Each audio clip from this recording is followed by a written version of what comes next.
और चलिए खबरों की शुरुआत बड़ी खबर से करेंगे। शिमला से बड़ी खबर है, जहां पर सीएम सुक्खू का रामपुर दौरा है। रामपुर के खड़ाहन में आपदा प्रभावितों से मिले हैं सीएम। राहत और पुनर्वास कार्यों का जायजा ले रहे हैं सीएम।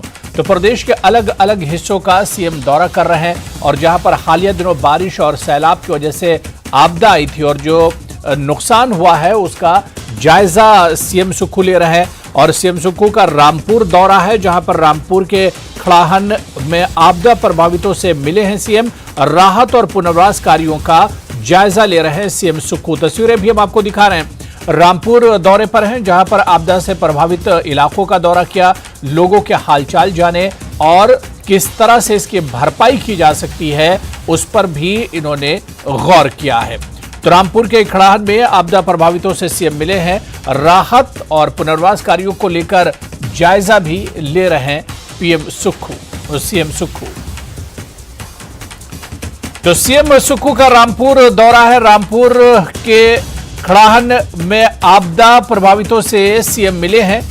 राहत और पुनर्वास कार्यों का जायजा ले रहे हैं सीएम सुक्खू। और चलिए सीधे शिमला का रुख करेंगे, जहां से हमारे सहयोगी रणबीर इस वक्त हमारे साथ जुड़े हुए हैं। रणबीर, क्योंकि सीएम सुक्खू लगातार आपदा प्रभावित जो इलाके हैं, चाहे वो शहरी इलाके हो या दूर दराज गांव के इलाके हो, वहां पर पहुंचकर हालात का जायजा ले रहे हैं। आज रामपुर दौरे पर सीएम सुक्खू हैं, क्या कुछ अपडेट मिल पा रहा है और क्या कुछ लोगों को भरोसा दिला रहे हैं सीएम? जी हाँ, देखिए, मुख्यमंत्री का ये जो ऊपरी शिमला का दौरा है, ये उसका आज जो है तीसरा दिन है। मुख्यमंत्री ने पिछले कल भी मुख्यमंत्री जो है रामपुर के ननखड़ी की कुछ पंचायतों का दौरा किया था, उसके बाद कोटगढ़ आए थे। लेकिन जो खड़ान क्षेत्र है रामपुर का, वहां का दौरा जो है बचा था और वहां पर जो स्थिति चिंताजनक है, क्योंकि ये जानकारी शुरुआत में निकल कर आई थी कि वहां पर एक जगह पर तो इस तरह की त्रासदी आई है कि जहां पर जमीन धंस गई थी और जो मकान की जो एक मंजिल है वो जमीन के नीचे चली गई है। तो वहां पर हालात जो है ठीक नहीं थे। और मुख्यमंत्री का जो ये दौरा है लगातार ऊपरी शिमला का तीसरा दिन, देखिए, जो सरकारी रिपोर्ट में आता है, जिला प्रशासन की जो रिपोर्ट आती है उसमें भी काफी सारी जो बातें हैं नुकसान को लेकर कही गई है, आंकलन किया गया है। लेकिन मुख्यमंत्री ये चाहते हैं कि वो खुद जाकर देखें और जो प्रभावित हैं, जो पीड़ित हैं, और इस वक्त जो है सेब सीजन भी अब शुरू हो चुका है, तो लोग जो है लोगों को चौतरफा जो है परेशानियां यहाँ पर हो रही है। तो मुख्यमंत्री स्वयं जाकर जो है आपदा प्रभावितों से मिल रहे हैं और जो राहत कार्य किस तरह से चल रहा है, पुनर्वास किस तरह से करना है, उसको लेकर मुख्यमंत्री चाहते हैं कि पुख्ता तौर पर पुनर्वास का कार्य चले और जो सरकारी मशीनरी है वो ढिलाई ना बरते। तो लगातार हम ये भी चर्चा कर रहे हैं कि बहुत सारे जगहों पर ये देखा गया है, जब तक कोई मंत्री या मुख्यमंत्री उस क्षेत्र का दौरा नहीं करता है तो जो राहत और बचाव कार्य होता है, पुनर्वास कार्य होता है, वो तेजी से नहीं चलता। तो मुख्यमंत्री की एक सोच ये भी है, जो जानकारी निकल कर आई है, जो आज बिथल क्षेत्र में भी मुख्यमंत्री ने जो आपदा प्रभावित है उनसे मुलाकात की है। अभी जो है मुख्यमंत्री थोड़ी देर में जो है शिमला पहुंचेंगे। लेकिन अभी जैसी जो जानकारी निकल कर आ रही है कि मौसम अभी इजाजत नहीं दे रहा है कि उनका हेलीकॉप्टर अभी उड़ान भर नहीं पा रहा है, क्योंकि अभी मौसम जिस तरह का बना हुआ है। तो हो सकता है पिछले कल भी जिस तरह से मुख्यमंत्री सड़क मार्ग से नारकंडा से शिमला पहुंचे थे, तो अभी थोड़ा इसका इंतजार किया जा रहा है। लेकिन बहुत महत्वपूर्ण हो जाता है मुख्यमंत्री का ये दौरा, खासकर ऊपरी इलाकों में। बहुत दूर दराज के ऐसे इलाके हैं जो जहां तक जो है सरकारी मदद पहुंच भी नहीं पाती है। और मुख्यमंत्री ने जिस तरह से चौपाल क्षेत्र में ऐलान किया था, जुब्बल कोटखाई में ऐलान किया था, रोडू क्षेत्र में ऐलान किया था कि जो संपर्क मार्ग है जिनसे सेब मंडियों तक पहुंचना है, बागवान परेशान है, तो वहां पर जो है जो सारे संपर्क मार्ग है वो किस तरह से खोले जाने हैं, वो कार्य कितना तेजी से चले। और रोडू के लिए तो मुख्यमंत्री ने एक डेडलाइन घोषित की है कि 15 अगस्त तक जो है जितने संपर्क मार्ग जो है वो बहाल कर दिया जाए। और अभी कुछ देर में कुछ और डिटेल्स अभी आना बाकी है। तो बिल्कुल रणबीर, जाहिर सी बात है कि सीएम के दौरे से लोगों में भी एक कॉन्फिडेंस आता होगा और जो बात आपने कही कि जब मंत्री या सीएम खुद ग्राउंड जीरो पर पहुंचते हैं तो उसका असर भी एक तरह से काम में देखने को मिलता है और जो प्रशासन होता है वो मन लगाकर एक तरह से काम करता है। बहुत बहुत शुक्रिया रणवीर, हमारे साथ जुड़ने के लिए, इस खबर पर अपडेट करने के लिए। आगे बढ़ेंगे। राज्यपाल शिव प्रताप शुक्ल ने चंडीगढ़ शिमला NH5 पर चक्की मोड़ के पास बीते दिनों बारिश से हुए नुकसान और NH के कारण क्षतिग्रस्त हुए NH का जायजा लिया। इस दौरान डीसी सोलन मनमोहन शर्मा और अन्य विभागों के अधिकारी और NH के अधिकारी मौजूद रहे। इस दौरान राज्यपाल ने अधिकारियों से मौके की स्थिति के बारे में जानकारी ली। वहीं प्रशासन को लोगों को हर सुविधा मुहैया करवाने के निर्देश जारी किए। वहीं निरीक्षण के दौरान राज्यपाल शिव प्रताप शुक्ल ने जिला प्रशासन और NH प्रशासन को सब चीजों को देखते हुए प्राथमिकता से सेब सीजन को लेने के निर्देश दिए हैं और कहा है कि यदि अन्य वाहनों को रोकना पड़े तो रोकें, लेकिन सेब सीजन रुकना नहीं चाहिए। देखिए, ये तो एक विभीषिका जैसी स्थिति हिमाचल के साथ अब की आई है। मैं एक नहीं मतलब अनेक स्थानों पर गया, कुल्लू की तरफ गया, मंडी की तरफ गया, तो ये लगता है आज की भी स्थिति में आज भी जिस प्रकार से जगह जगह बादल फट जा रहे हैं उससे परेशानी तो हिमाचल वासियों को बहुत हुई है। अब ये स्थान ऐसा है जहाँ पूरी तौर पर ट्रैफिक रुकी हुई थी। आज इसी नाते देखने आया अपने सभी अधिकारियों के साथ, डीसी इत्यादि के साथ, और NH के लोग जो लोग हैं इन लोगों को भी ये बताया। इनका कहने का मतलब अब ये है कि पूरी तौर पर कंप्लीट करने में हमें 30 से 45 दिन तक लगेंगे। लेकिन जिस प्रकार आज सेब के सीजन की स्थिति है, हमने अभी डीसी साहब से बात किया है और ये कहा कि देख करके, और वाहन भले रुके लेकिन सेब के जो वाहन है वो किसी भी स्थिति में देख करके, आजकल के वो देख करके और उसको जो है उसका हरी झंडी देनी चाहिए ताकि वो निकल सके। प्रदेश कांग्रेस उपाध्यक्ष एवं बड़सर विधायक इंद्रदत्त लखनपाल ने विपक्ष के मानसून सत्र के बयानों पर जवाब दिया है और कहा है कि हिमाचल में आपदा के चलते मानसून सत्र में सीएम सुक्खू ने आंशिक फेरबदल किया है, लेकिन विपक्ष के लोग बिना मतलब के ही सरकार को घेरने का काम कर रहे हैं। ये पूरे प्रदेश की त्रासदी का समय है। ऐसे में पूरी जनता के साथ विपक्ष को भी साथ देना चाहिए। वहीं बीजेपी के सरकार के मंत्रियों और विधायकों में मनमुटाव के बयान पर उन्होंने कहा कि जनता को गुमराह करने के लिए बीजेपी के लोग कोई ना कोई अवसर तलाश करते रहते हैं। देखिए, जो मानसून सत्र है वो निश्चित रूप से माननीय मुख्यमंत्री महोदय ने उसमें आंशिक फेरबदल किया है, लेकिन विपक्ष के लोग जिस प्रकार से हर चीज पे जो है राजनीतिक कोई ना कोई मुद्दा ढूंढने की कोशिश कर रहे हैं, असफल प्रयास कर रहे हैं, उसको हम सफल नहीं होने देंगे। क्योंकि इस समय प्रदेश के ऊपर जो आपदा आई है उससे निपटने के लिए सबको आगे आना चाहिए और उसमें सबको, क्योंकि प्रदेश की त्रासदी है, कोई उसमें ये कांग्रेस पार्टी की या कांग्रेस की सरकार की त्रासदी थोड़े है, ये प्रदेश की आम जनता की त्रासदी है और इसमें सभी लोगों को राजनीति ना करते हुए आगे बढ़ना चाहिए। मैं पीछे लगातार देखे जा रहा हूं कि जिस प्रकार से ये बयानबाजी कर रहे हैं विपक्ष के लोग, वो ऐसे समय में कोई अच्छी बात नहीं है। ये ओछी राजनीति करना छोड़ दें। शिमला में कांग्रेस विधायक सुधीर शर्मा और राजेंद्र राणा की पोस्ट पर मचे बवाल के मामले पर कृषि मंत्री चंद्र कुमार ने अपनी ही पार्टी के विधायक सुधीर शर्मा को घेरा और कहा कि जब वो पैदा भी नहीं हुए थे तब से मैं राजनीति में हूं, उनके बाप दादा के साथ मैंने काम किया है। साथ ही चंद्र कुमार ने कहा कि वक्त बहुत बलवान होता है, किसे सोचा था कि सुखविंदर सिंह सुक्खू मुख्यमंत्री बनेंगे। राजनीति में रहा, मैं उस वक्त राजनीति में आया था जब तक ये पैदा भी नहीं हुए थे। मैं इनके बाप के साथ काम किया है, मैं इनके दादों के साथ काम किया है, लेकिन जिस श्लोक का उसने वर्णन किया उसको भी मैं बता देता हूँ। वक्त बहुत बलवान है, नहीं बलवान इंसान। वक्त बहुत बलवान है, नहीं बलवान इंसान। हीरे लूटी गोपियां वही अर्जुन को ही बान। आपको के दिल में कोई ऐसी बात है, मुख्यमंत्री से मिलिए, उसके दरवाजे खुले हैं। वो मुख्यमंत्री जी मंत्रिमंडल बनाना उसका प्रोरोगेटिव है, हाई कमांड भी उसके ऊपर जो है विचार करती है। जहां जहां इम्बैलेंस होगा वो करेगा। बीजेपी एमएलए बलवीर सिंह ने कहा है कि हिमाचल में सेब मंडियां बंद होने के कगार पर पहुंच गई हैं और मंडियों के बाहर अब सेब की खरीदारी की जा रही है। अचानक किलो के हिसाब से सेब खरीद के सरकार के फैसले ने ऐसी स्थिति बना दी है। लोगों ने तो मंडियों के बाहर ही सेब खरीदना शुरू कर दिया है। जहां पर पेटियों में वेट के हिसाब से वेरिएशन है, वहां मंडी के बाहर ही बोलियां लग रही है। मैं माननीय मंत्री महोदय से ये जानना चाहता हूं कि वो कौन लोग हैं जो पराला मंडी के बाहर सेब ले रहे हैं, और जिसमें एसडीएम और पुलिस को भी कंप्लेंट की है, उनकी गाड़ियां भी जब्त की है। किसने अलाउ किया उनको मंडी से बाहर सेब लेने के? और बागवान पहली बारी ऐसा हुआ है कि कभी आर्थू स्ट्राइक कर रहे हैं, कभी लादानी कर रहे हैं, किस मंडी में सेब ले जाएं।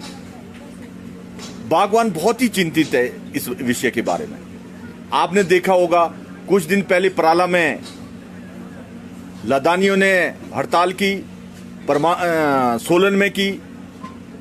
उससे हिमाचल प्रदेश का जो रेवेन्यू भी जनरेट होता है मंडियों से, अब लोगों ने पलायन कर दिया चंडीगढ़ और दिल्ली, कलकत्ता, बॉम्बे की तरफ। तो वहीं बीजेपी विधायक पर कैबिनेट मंत्री अनिरुद्ध सिंह ने विवादित बयान दिया है और कहा है कि बलवीर वर्मा को एहसान मानना चाहिए। वो कटोरा लेकर गाड़ी में सीएम के साथ क्यों बैठे? उनके बोलने से नहीं हुआ तो गाड़ी में क्यों बैठे?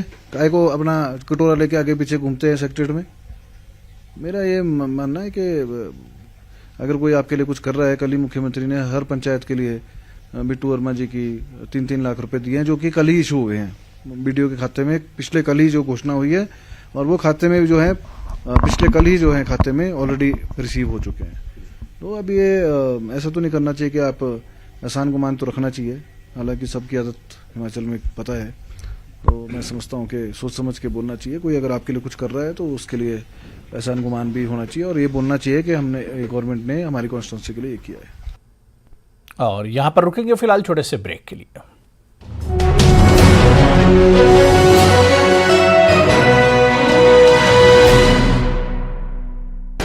News 18 network.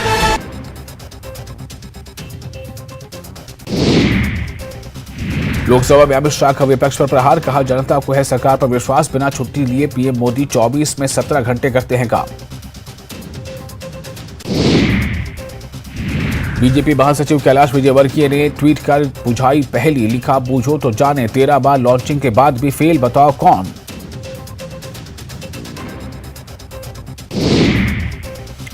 आदिवासी दिवस पर सीएम भूपेश बघेल ने बस्तर और सरगुजा की 2 करोड़ की सौगात दी, हजारों विकास कार्यों का किया लोकार्पण, शिलान्यास, तेंदुपत्ता संग्राहकों को दिए करोड़ों रुपए।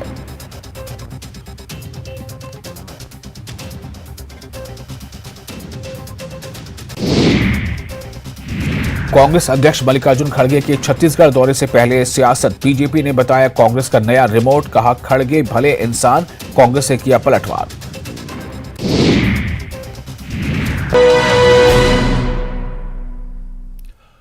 ऊना बीजेपी मंडल की बैठक पार्टी कार्यालय में आयोजित की गई। बैठक की अध्यक्षता मंडल अध्यक्ष हरपाल सिंह गिल ने की, जबकि विधायक सतपाल सिंह सत्ती बतौर मुख्य अतिथि बैठक में शामिल हुए।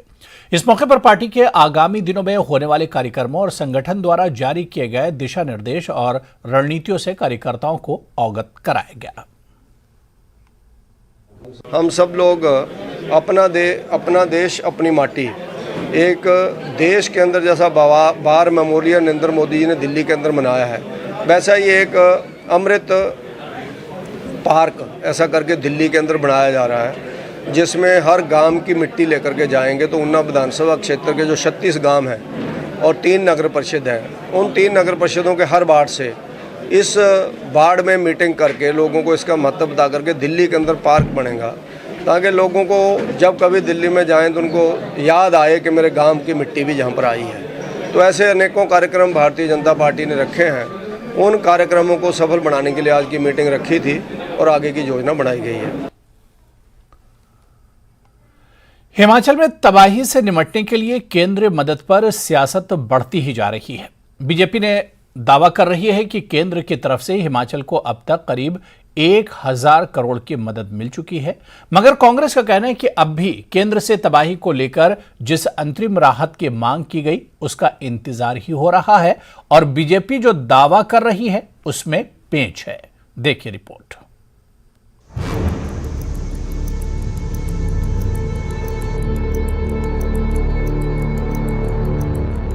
हजारों की संख्या में लोगों के घर पार्शली डैमेज हुए या पूरी तरह ढह गए हैं और लोगों के खेत खलियान बहुत नुकसान हुआ है। तो उसके लिए माननीय मुख्यमंत्री जी ने प्रधानमंत्री जी से मुलाकात की थी और हमें उम्मीद है कि जल्दी उसके एवज में जो है हिमाचल को जो है राहत की जो राशि है वो रिलीज होगी। मुख्यमंत्री सुखविंदर सुक्खू के मीडिया सलाहकार नरेश चौहान कह रहे हैं कि अभी तक हिमाचल सरकार केंद्र से मदद की राशि रिलीज होने का इंतजार ही कर रही है। चौहान का ये बयान तब आया है जब नेता प्रतिपक्ष जयराम ठाकुर ने कहा कि केंद्र से हिमाचल को अब तक करीब 1000 करोड़ की राशि रिलीज की जा चुकी है।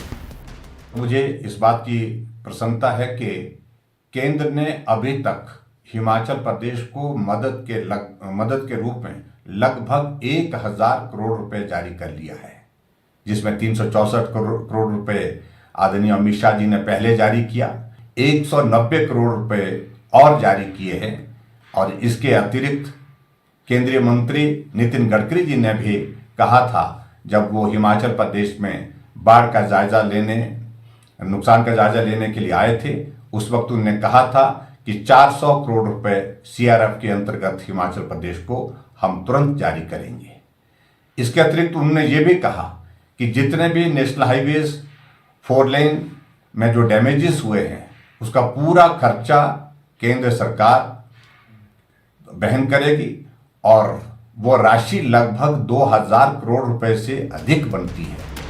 मगर सवाल है कि फिर कांग्रेस ये क्यों कह रही है कि राज्य सरकार मदद की राशि की बाट जोह रही है।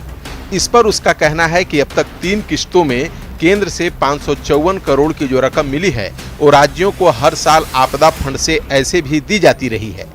और रही बात केंद्रीय सड़क परिवहन मंत्री नितिन गडकरी की, तो उन्होंने हाईवे की मरम्मत और निर्माण के लिए जो ऐलान किया है उसका खर्च भी पहले से NHAI और केंद्र सरकार ही उठाती रही है। अभी तक जो एक चीज समझने की है, जो पैसा अभी रिलीज हुआ है, जैसे नितिन गडकरी जी आए, उन्होंने मीटिंग ली, माननीय मुख्यमंत्री जी खुद गए थे कुल्लू, तो उसमें एक बात थी कि जो नेशनल हाईवेज हैं या 4 लेन्स हैं वो सारे सड़कों का काम करना, उसकी मरम्मत, उसकी रिपेयर, उसका नुकसान वो भारत सरकार का मंत्रालय ही करता है। तो ये उनके लिए उन्होंने तकरीबन 400 करोड़ रुपए की घोषणा की है। उसी प्रकार से जो स्टेट हाईवेज हैं, जो स्टेट की छोटी सड़कें हैं, उसमें जो नुकसान हुआ है वो सारा हिमाचल सरकार को पूरा करना है। यानी कांग्रेस का कहना यह है कि हिमाचल को इस सालाई तबाही से निपटने के लिए केंद्र से कोई अतिरिक्त मदद नहीं मिली है, जबकि बीजेपी अब तक रिलीज हुई राशि को ही केंद्रीय मदद बताकर कांग्रेस पर सवाल खड़े कर रही है। रणवीर सिंह, न्यूज़ 18, शिमला।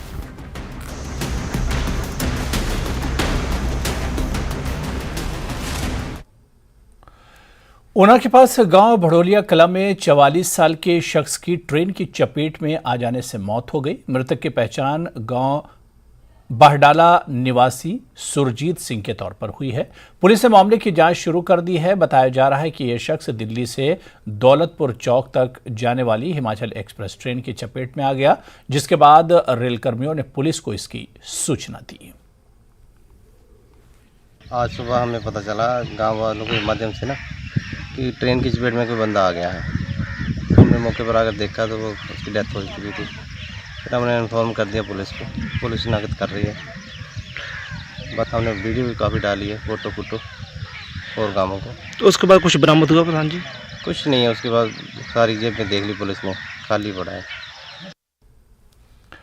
आपदा और तबाही के बीच हिमाचल में अब स्क्रब टाइफस का कहर भी शुरू हो चुका है। एक छोटे से कीट के काटने से होने वाली यह बीमारी लोगों को अंदर से तोड़ देती है।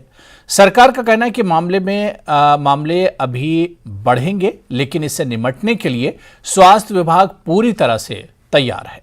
देखिए।